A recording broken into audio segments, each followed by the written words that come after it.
Assalamualaikum warahmatullahi wabarakatuh. Alhamdulillahi rabbil alamin. Wabihi nasta'inu ala umurid dunya waddin. Wassalatu wassalamu ala ashrafil anbiya'i wal mursalin. Nabiyyina Muhammadin sallallahu alaihi wasallam. Wa ala alihi wa ashabihi wa tabi'ina wa man tabi'ahum bi ihsanin ila yaumiddin. Ashhadu an la ilaha illallah wahdahu la syarikalah al-malikul haqqul mubin. Wa ashhadu anna sayyidana Muhammadan abduhu wa rasuluh sadiqul wa'dil amin. Allahumma salli ala sayyidina Muhammad wa ala ali sayyidina Muhammad. Amma ba'du faya ayyuhal hadirun. Ittaqullaha haqqa tuqatih wa la tamutunna illa wa antum muslimun.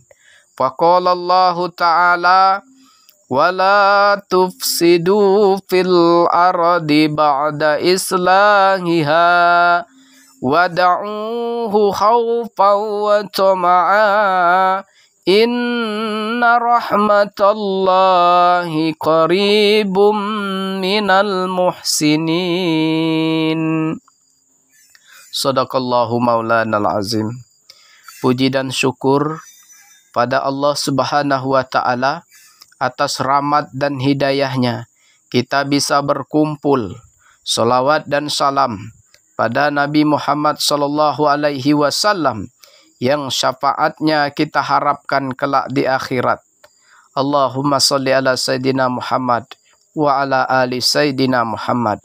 Selaku khatib sudah menjadi kewajiban mengajak kita semua untuk meningkatkan iman dan takwa kepada Allah.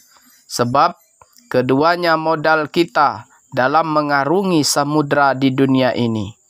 Hadirin jamaah yang dimuliakan oleh Allah. Tahun politik Indonesia. Tahun politik di Indonesia. Pada tahun politik ini menjadi salah satu periode yang rentan terhadap penyebaran ujaran kebencian. Pasalnya, ada peningkatan intensitas komunikasi politik di media sosial seperti Twitter, Facebook, Instagram, YouTube, serta ruang publik lainnya. Ujaran kebencian dapat berdampak negatif terhadap masyarakat, mulai dari menimbulkan konflik, kekerasan, hingga menimbulkan intoleransi. Sekilas, ujaran kebencian adalah pernyataan yang ditujukan kepada seseorang atau kelompok tertentu dengan tujuan untuk menghina, melecehkan, atau merendahkan martabatnya. Ujaran kebencian dapat berdasarkan ras, etnis, agama, perbedaan pilihan politik, gender, atau disabilitas. Menurut Al-Wahidi dalam tafsir Al-Basit halaman 22, ujaran kebencian dapat diartikan sebagai orang yang suka mencela orang lain dengan menggunakan perkataan yang tidak baik dan menyakitkan. Dalam prakteknya, ujaran kebencian dapat berbentuk lisan, tulisan, atau gambar.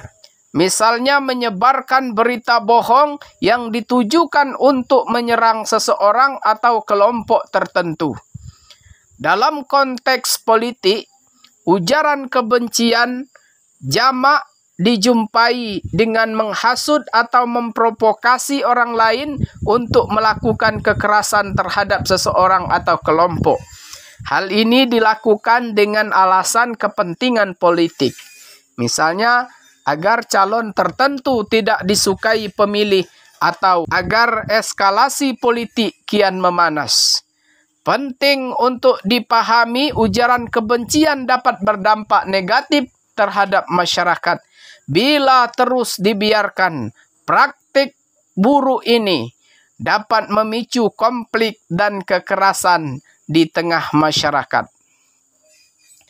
Lebih dari itu, ujaran kebencian yang dibiarkan akan meningkatkan intoleransi dan diskriminasi pada kelompok tertentu. Dalam kasus ini, kaum rentan atau kelompok eksklusi acap kali jadi korban.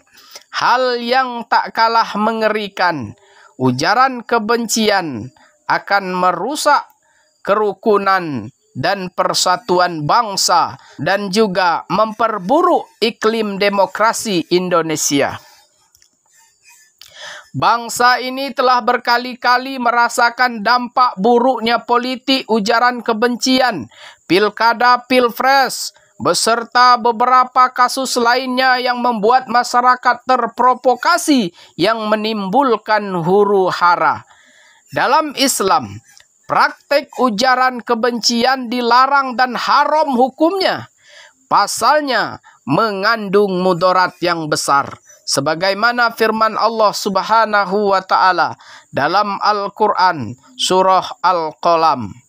Wala tuti' kulla halafim mahin hammazim masya'im binamim. Janganlah engkau patuhi setiap orang yang suka bersumpah lagi berkepribadian hina, suka mencela, berjalan kian kemari menyebarkan fitnah atau berita bohong. Al-Wahidi dalam tafsir Al-Basit halaman 82 disebutkan bahwa ayat ini menjelaskan bahwa orang yang menyebarkan fitnah atau adu domba akan mendapatkan dosa dan hukuman di akhirat. Kelak akan dimasukkan ke dalam neraka jahanam. Adapun makna masya'im binamim adalah orang yang suka menyebarkan berita bohong atau fitnah, adalah orang yang berjalan di antara manusia untuk merusak hubungan antar sesamanya. Orang seperti ini akan menyebarkan berita bohong atau fitnah tentang seseorang kepada orang lain dengan tujuan untuk memecah belah di antara sesama anak manusia. Tentu perbuatan menyebarkan berita bohong, fitnah, dan ujaran kebencian adalah perbuatan yang dilarang oleh Allah Subhanahu wa Ta'ala. Perbuatan tersebut dapat menimbulkan dampak buruk bagi masyarakat seperti perpecahan, kebencian, dan permusuhan. Lebih lanjut, berdasarkan Munas Alim Ulama dan Kombes NU 2017 di Nusa Tenggara Barat ditegaskan bahwa ujaran kebencian itu adalah termasuk salah satu bentuk kemungkaran. Kemungkaran dalam Islam adalah perbuatan yang dilarang. Sebaliknya, umat Islam diperintahkan untuk mengajak kepada kebaikan, amar ma'ruf, dan mencegah kemungkaran, nahi mungkar. Perbuatan ujaran kebencian masuk dalam kategori namimah, ghibah, sukhriyah, istihza, buhtan, dan fitnah. Maka umat Islam wajib mencegah kemungkaran.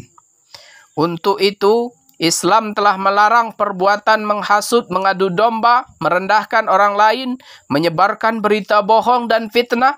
Semua orang yang melakukan perbuatan ini adalah berdosa karena masuk ke dalam perbuatan yang tercela, akhlakun mazmumah.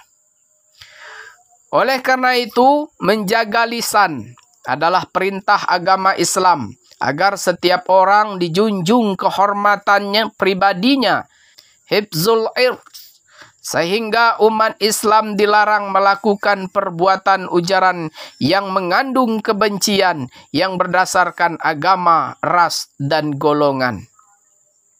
Menurut Imam Al-Ghazali dalam kitab Ihya Ulumuddin jilid 3 halaman 156 bahwa mengadu domba atau namimah adalah perbuatan yang tercela dan dilarang dalam Islam. Orang yang melakukan namimah akan mendapatkan dosa dan ancaman dari Allah Subhanahu wa Ta'ala. Hal ini sebagaimana dalam Quran surah Al-Hujurat, Allah melarang seorang muslim untuk mengolok-olok orang lain, baik di dalam maupun di luar Islam. Hal ini karena mengolok-olok seseorang merupakan tindakan yang merendahkan martabatnya.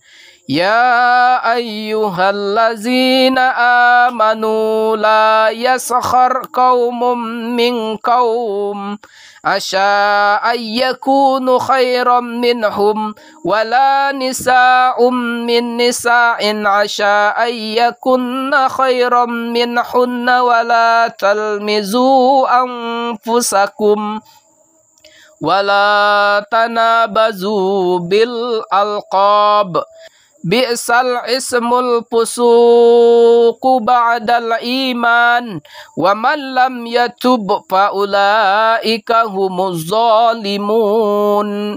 Wahai orang-orang yang beriman, janganlah suatu kaum mengolok-olok kaum yang lain, karena boleh jadi mereka yang diolok-olokkan itu lebih baik daripada mereka yang mengolok-olok. Dan jangan pula perempuan-perempuan mengolok-olokkan perempuan lain, karena boleh jadi perempuan yang diolok-olok itu lebih baik daripada perempuan yang mengolok-olok. Janganlah kamu saling mencela dan saling memanggil dengan julukan yang buruk. Seburuk-buruk panggilan adalah panggilan fasik setelah beriman. Siapa yang tidak bertobat, mereka itulah orang-orang yang zalim.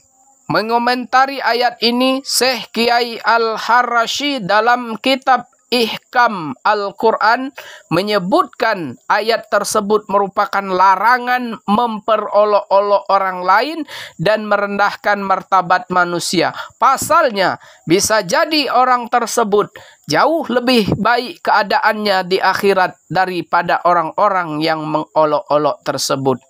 Sementara itu, dalam Quran surah Al-Hujurat, Allah melarang seseorang muslim untuk mengolok-olok orang lain, baik di dalam maupun di luar Islam. Terakhir, sebagai anak bangsa, kita perlu menyadari bahwa ujaran kebencian merupakan ancaman serius bagi demokrasi dan persatuan bangsa. Oleh karena itu, kita semua perlu berperan aktif untuk mencegah dan menanggulangi ujaran kebencian. Barakallahu li wa lakum fil Qur'anil azim. Wa nafa'ni wa iyyakum bima fihi minal ayati wa zikril hakim. Wa taqabbala minni wa minkum tilawatahu innahu huwal ghafurur rahim. Fa'tabiru ya ulil albab la'allakum tuflihun.